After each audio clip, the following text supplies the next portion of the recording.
Orchestra with your girl Amani and Michelle, and today we're interviewing Spencer DeVertine, aka known as Trinisteel. Ah!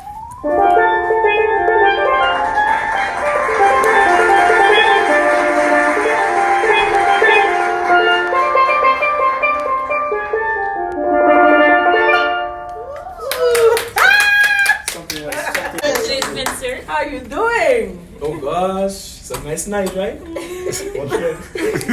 Yeah. Yes. It's a nice night. We're here, man. We're here once again. We Jump into it. You know the people. We got questions for you, so. Oh boy. You ready? Wait. Let me. Alright, so the people want to know and we want to know. So let's do this. Let's get right into it. What made you fall in love with pen? Oh my gosh, fall in love with pan? I mean, I've been in love with pan since about like 4 years old. But alright, when I heard, and I'm gonna call them out. When I heard All Stars. Right. When I heard Trinidad All Stars play for the first time, this was like cassette tapes, like cassette tapes back in the day. I don't know, all you remember that? Because I ain't too old then. I ain't too old. But I mean, hearing All Stars play, hearing my dad play, and just I've been hearing pan all my life, and I'm just like, I remember one day when I said, "Dad, teach me something," and from that day, Fell in love I with fell in love with it. Yes. So. Okay. So what first got you into playing the drums? Again, my dad. Your dad. Yeah, my dad loves to tell this story. He every single time, because I've taken the drums and I've started to run with it. But there will be times when my dad will be playing at either a church or another steel band that he was affiliated with, and usually, the kids are out of practice. They sit, over sober at the other parents or whatever. Not me. I am right there next to my dad, just watching him watching these sticks, watching the beats, everything, trying to learn everything I could from him. And that's when the love for drums started to show. Yeah. That's what's up. That's cool. How long have you been playing pan? How long have you been playing? Since I was 4. Wow. Yeah, all you can calculate them years. Wow. Yeah. How long have you been playing the drums? Since I was 5. 5. Wow. What is your creative process like when arranging a song? What's your creative process like?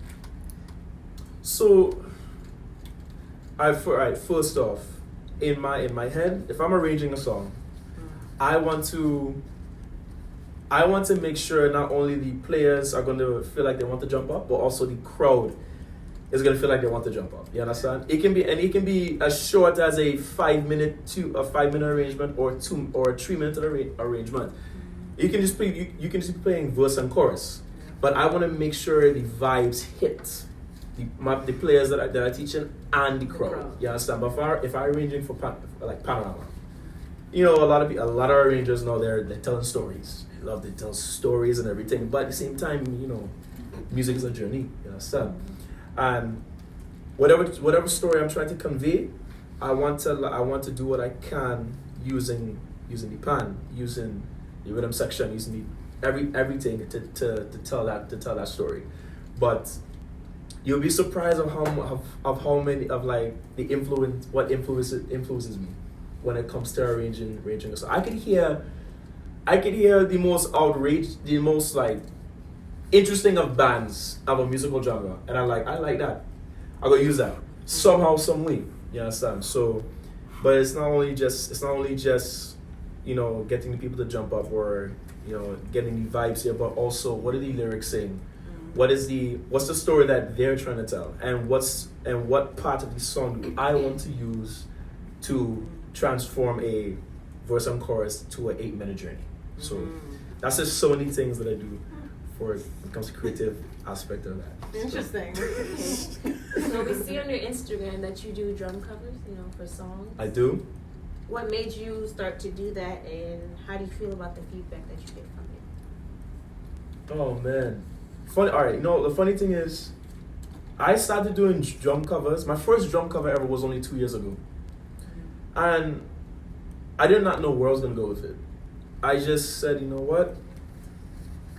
There's a lot of drummers out there who are getting recognized, they're getting exposure, but they're using social media, especially YouTube, Instagram, Facebook, all that.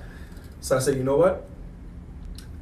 I need to start using that as well. So me and a friend of mine from a couple of years ago, I was like, hey bro, because he was we went to the same school, and he got hired as an engineer, a recording engineer. So he had the studio all to himself. So I'm like, Brett, let me do some things now. He's like, yeah, let's go. So that's when it started, and over the years, I started using my skills in production, in recording engineering. I said, I know I can do this by myself. All right, let's go. And the feedback that I've been getting from it has been mainly positive. So, because I mean, my main thing is I want to influence people. I want to bring positive vibes to people. You know what I'm saying? I want to give back to people. The world needs it. Yes, we do, right? Yes, we do. Speak the truth now. So another question is, when was your first Panorama? Wow, my first Panorama Your was first. You're talking that I've played? Your first Panorama. My first Panorama was 20. Oh gosh, not 20.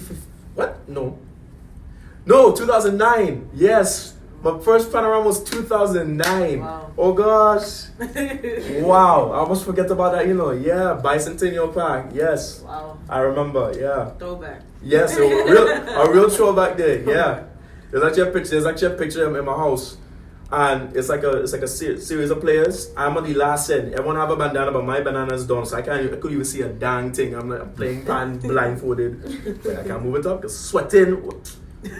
Oh, but it was exhilarating though. It was exciting. I was just 2009, my first Panorama. That's good. That's it. And do you have a musician that you look up to? Okay, as far as drums. Drums, I have 3 people. Chris Coleman. Oh yeah, he's good. Right? Yeah. A next fella by the name of Benny Greb over in Europe. And the third person is Devon Taylor. Right? So, but when it comes to pan, as in my favorite arrangers, and like I said, all stars in my band, so I love Smooth Edwards. I love Smooth Edwards. You understand what I know? Shout out to All Stars. Right? I love Smooth Edwards. I'm a big fan of Jit Samaru. Oh yeah. And Samaru, yeah. I mean, this is gonna be hard to put in top 3, so I would give you 5. Duvon is fantastic. Let me see who else now. Who else in that cat? I actually really do admire Andre White, and I'm also I have to put him in there. Much. Yes, I know, but I have to put this man in there because this guy was a genius. I have to put Clive Bradley in there as well because. Yeah, shout out to them. Yeah. Yes. All right. So yeah. All right. That's good then. That's what I was doing. It's okay. You know more? Huh? No more? I mean, if we're talking about, all right. I gave 5 arrangers. I gave 5 arrangers, right? Seemed like 10. It was 5. It's a lot of arrangers out there. Them guys are crack shots. Yeah, that's nice. So I picked 5. Really? But but the 3 drummers I mentioned are mainly like different. They're not soca drummers. They're not. Yeah. But the soca drummers nowadays are killing the game. Mm-hmm. If I can name 3, Leon Foster Thomas, Jerryon Drummerville Williams, and Gregory Peggis, who was also called the Animal. So I look up to them 3 a lot, and because I'm mainly focusing in the soca, the calypso, all the the Caribbean genres. Yeah. You gotta learn from the best. Yeah. Of course. So yeah, Sure. roots now. Yeah, so. You got more questions for him? So last question, do you mind playing a little something on the drums for us? No, I don't. Wait, but before that, Hey, one whoa, more question. Whoa, excuse me. Electron thing. One more question that everybody wants to know so bad. Where do you see yourself in 5 years? Where? In 5 years. In 5 years from now. God willing, I'll be 30. Wow. Hear that, ladies? Oh my gosh. I'm trying to embarrass me now. What? But no, I hope to be. I hope to be doing a lot, honestly.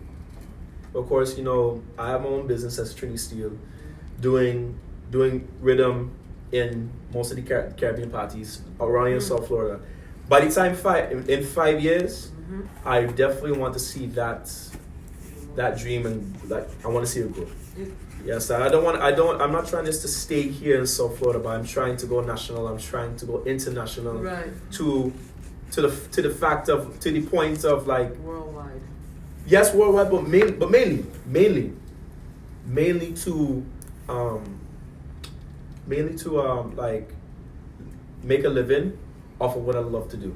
And that's just Trinisteel, you understand? That's just Trinisteel rhythm. We're not even talking about drum, like conventional drums. We're not even talking about pan.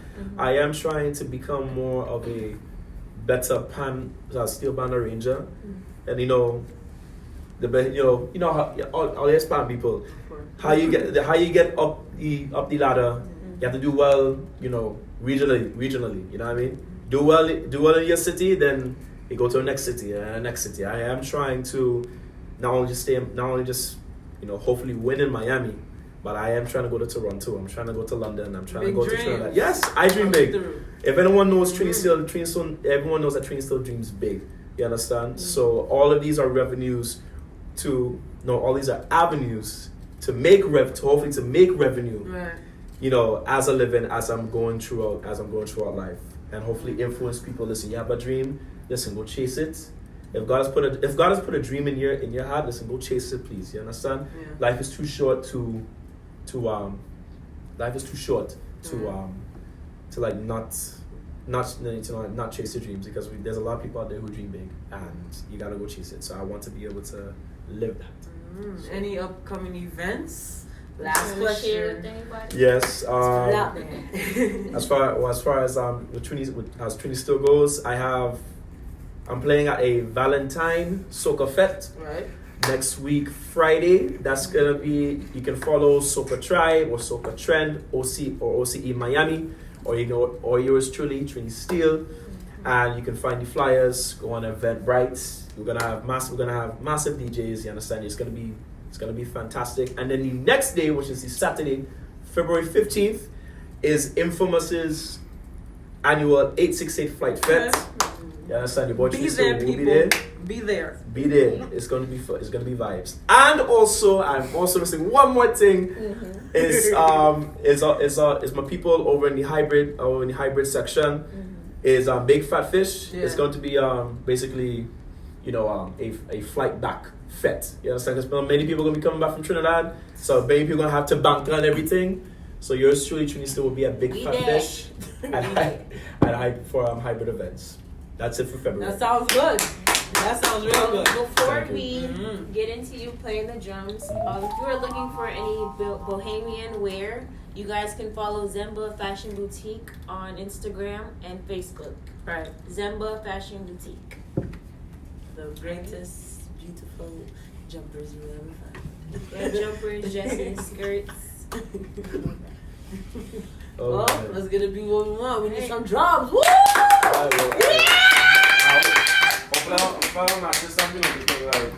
Woo! Is your speaker right there? Yeah. Oh boy. It's right there. Oh boy. There you go, the great Trinisteel. I don't know about all that. This is trying. Come on, guys.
people.